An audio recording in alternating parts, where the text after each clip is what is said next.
Това е, може би сте го забелязали вече, вулкана Везувий. Населението в региона официално около 6 милиона жители. Вървим напред и ще излезнем на крайбрежната.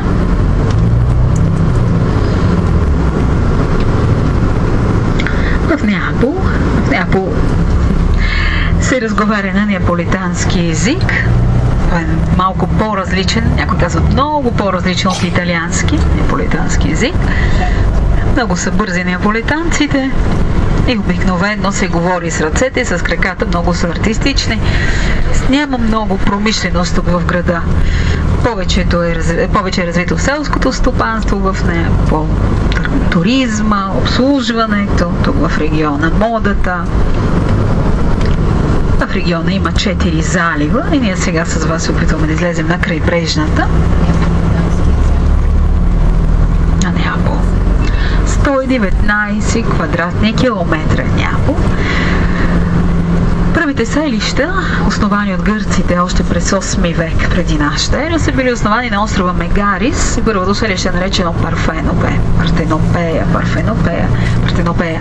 Най-красивата сирена, така се разказва в митологията, като се опитва да съблазни Одисей. По-късно гърци от града Кум основават Неапол и го наричат точно така новото селище, новия град, по-точно Неаполис, нов град в превод. Тази част на Неапол е така свързана малко и с неаполитанската мафия, защото все пак предградието това се чувства повече. Неаполитанската мафия се нарича Камора. Това, което ни показваха преди години във филма Охтопот, е надминато отдавна. Сега има не само неаполитанска мафия, тук има много страшна китайска мафия. Надясно можехме да видим.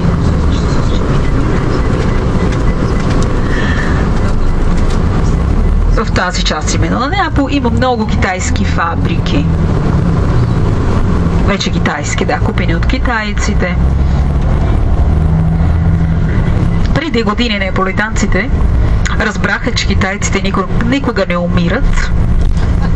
Не знам дали в България е така, но тук никога не умират, защото всеки месец пристигат по много китайци и съответно те получават паспорти на тези, които са умрели. Тези, които са умрели, се замразяват и се изнасят отново в Китай.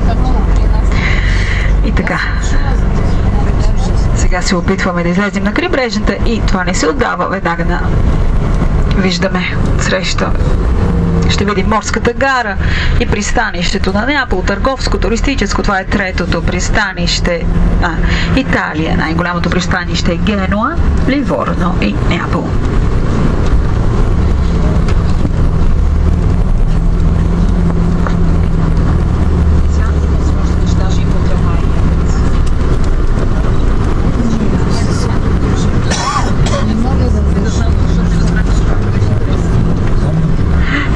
Гръцкия Неапол, градски град и тук са запазени даже инфраструктурата на правите улици, които се пресичат под прав ъгъл.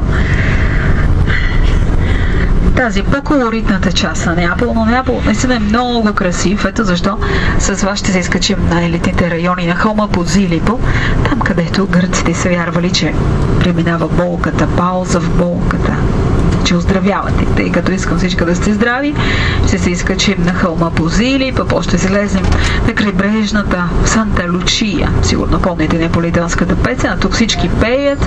Казва, че за това, че е имало много сирени, те са пяли и са съблазнявали моряците. Казва, че въздухът тук е особен, водата е особена. Ето защо всички неаполитанци пеят. И ето тук има търговия с салфетки в момента. Някой ако забеляза, има едно момче, което много артистично ги разхвърля напред-назад и после си ги събира. Да.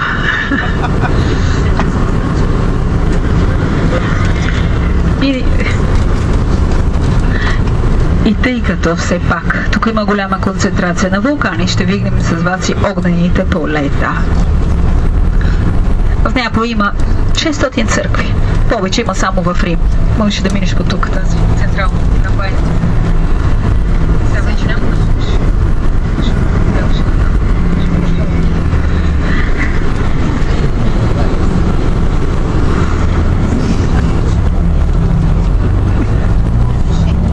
Има 4 замъка в Неапол. От среща на хълма се вижда последния, построен от френската династия, Анжуйската династия. И плътността е голяма, както виждате, сградите са построени една до друга. Това е Неапол, който виждаме. Има и друг Неапол в подземията, гръцкия, римския. Защото Неапол обича много от гърците, да, но и от римляните, които идват още през 4 век преди нашата ера. Идват преди всичко тук заради въздуха. Идват, защото си строят вили. Ще ви покажа в далечината в предградата на Неапол Баия, за да не правят нищо. Наричат вилите оцио, значи за правене на нищо, за мързелуване. И се казвали римляните, помните ли как? Мементо море. Моментално в морето? Не, помни за смъртта. Моментално в морето, искани се днес, защото е топло. Имайте предвид, че вчера беше така също топло, но миналия ден беше много студено, 12 градуса. Че имате късмет. През първи век в Неапол идва Октавиан Август, първи император на Римската империя.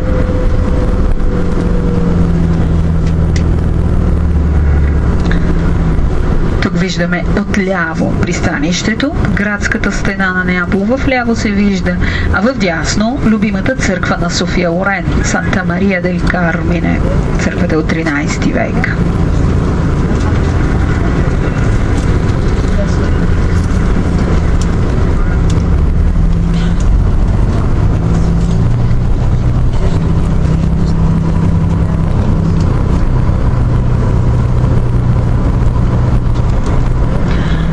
Тази църква за пръв път пее Енрико Карузо, известният тенор, който е роден в Неапол. Може би помните, той се ражда в много бедно семейство, но благодарение на своя глас става известен. Веднъж неаполитанците, ето в дясно църквата, неаполитанците започват да го замерват с гнили домати. Не харесват, не одобряват неговото пеене и той се зарича никога да не пее повече в Неапол. След като става много известен, го моля да пее в театъра Сан Карло, но той не се съгласява. Ще ви го покажа, това е най-стария действащ театър в Европа. Отясно тези квартали много разказват, само като ги погледнете и се вижда. Вижда се, че вечерно време тук е по-добре да не се ходи. Имайте предвид, че най-бързите крадци са в Неапол и в последно време крадците са много във всички италиански градове. Има много. Има много роми от Румъния, които трябва много да се пазите. Не искам да ви плаша, но наистина са много повече. Аз съм тук от 22 години, но това, което става за 1-2 години, сега никой е нещо невероятно, всички са дигнали ръце. И така, вървиме по централната тук преференциале, наречена улица, тъй като в Неапол имайте предвид, че забранения плод е най-вкусен и всички правят това, което е забранено. Това е типично по-неаполитански.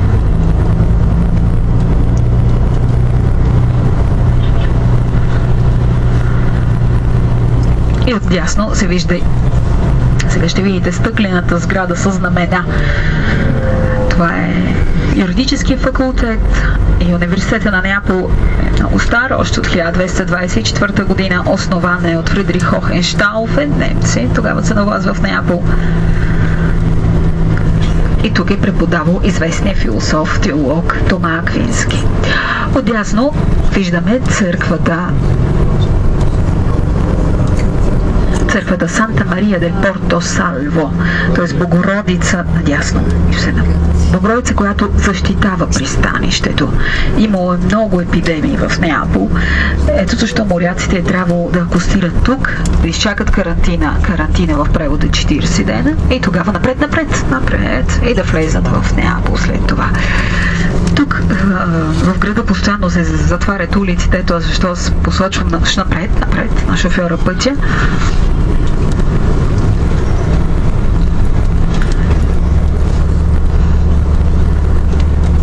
И пред нас е паметника на Виктор Емануил II, първия крал на Обединена Италия. Гарибалди, Каур, Мацини, помага им капитан Петко Войвода да обединяват Италия.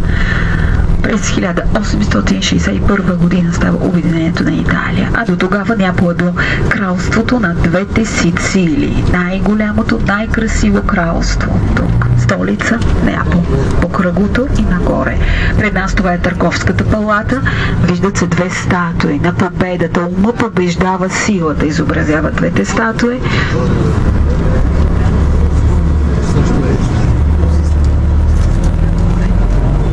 Това е монументалният Неапол. Повечето от сградите са построени през 19 век. В тази част на Неапол и виждаме какво ни прави впечатление портокалите. Да, портокаловия път с много портокали и тук цитрусовите плодове се задържат дълго време. Трябва да се надърват ароматни, много, цяла година на самото дърво от тях. От жълтата част, именно на лимона преди всичко, който тук е много по-сладък, откъдето и да е било се прави лимонна ракия, а също така и лимончело. Това е подобен на ликьор. В ляво, сега ще видим наляво, това е Вия Медина, улица Медина. Неаполитанците са много шумни. Вас понякога ми се струва, че се карат, така се разговарят, защото иначе не може да се чуят какво се говори. Градът е доста шумен.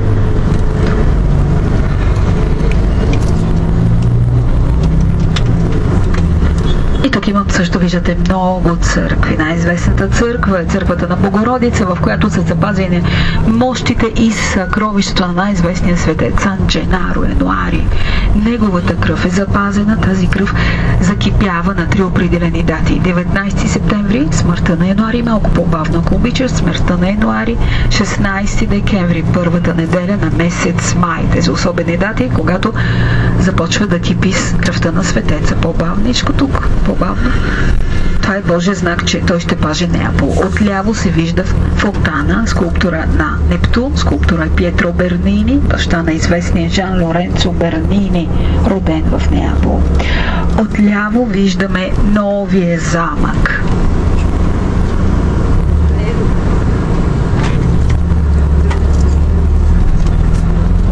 Новия замък построен е през 1268 година. Сега, тук наляво няма нещо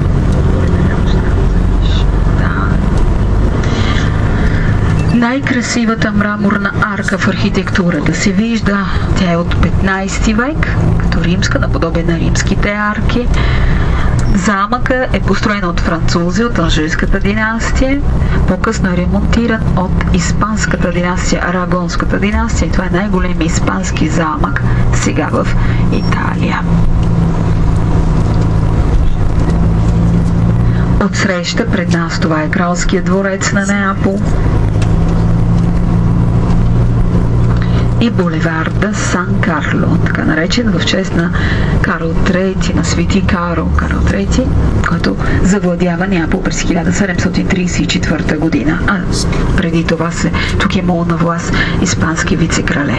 И майка му, която е била италианка, баща му, испанския крал Филип V, му заповядва. Наистина му заповядва да завладее Неапол и той е слуша. На 18 години е бил само когато става крал на Неапол.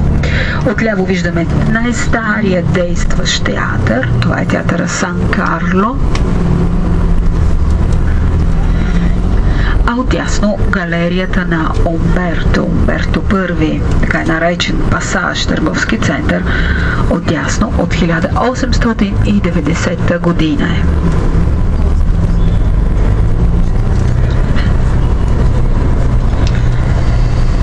Кралският дворец, да е в ляво, продължава червената сграда. Кралският дворец.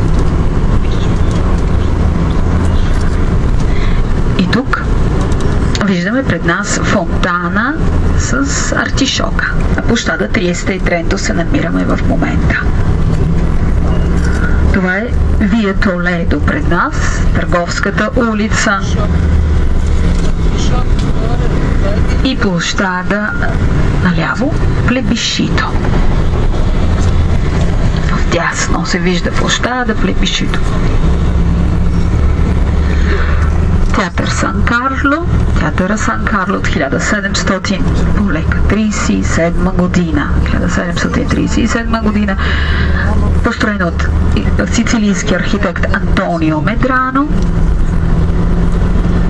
Тук директори са били и Росини и Доницети.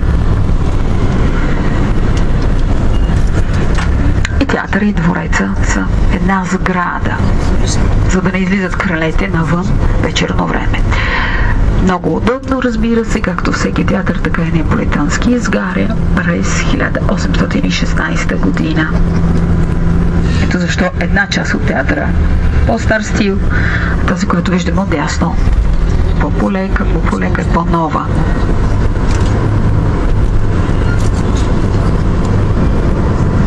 Кралската градина се вижда в дясно. Сега ще видите две бронзови красиви статуи, изваяни са в Санкт-Петербург от много известен скулптор Петър Клод, подарени от руския цар Николай II на неаполитанския крал Фердинанд II. Отдясно новия замък, това е сега ритуалната зала на Неапол, много често тук има сватби. Офиси има в момента в новия замък. Наречен е от испанците Маскио Анжуино, анжуйски замък в превод. И тук преди години започнаха да строят отдясно спирка на метрото. Намериха много интересни разкопки и сега строят и метро, и разкопки има. Намериха даже гръцки амфори. Гръцкото пристанище е било тук. Разкопки има от 13 век и много по-стари. Ще Неапол е празен. Има много подземия, водопровод, който е запазен. Дълъг 400 км. Ето и морската гара от среща.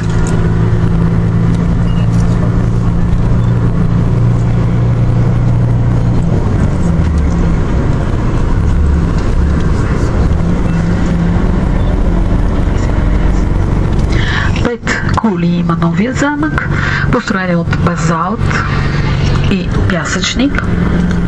Виждаме дясно кулата на Свети Георги. Дясно.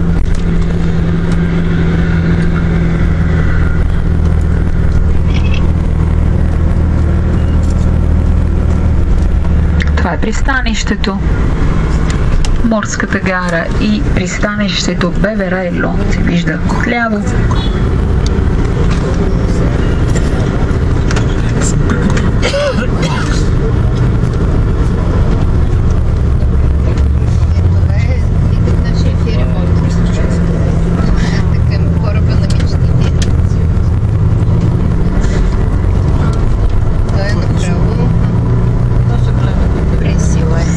Това е кулата Беверело. Отясно тук са акустирали кораби в миналото, т.е. морето е било съвсем близо. В новия замък е живял художника Джотто. Той е рисувал в църквата на Света Варвара. Тук е живял писателя Данте Алигиери, който, виждайте, огромната концентрация на вулкани, които постоянно димят в Неапол, се вдъхновява и пише Божествената комедия. Също писателя Петрарка, писателя Бокаччо, Папа Целестин Пети. Отсреща, това са военни сгради и районът е наречен Санта Лучия, а отдясно виждаме кралския дворец. Червената сграда в дясно.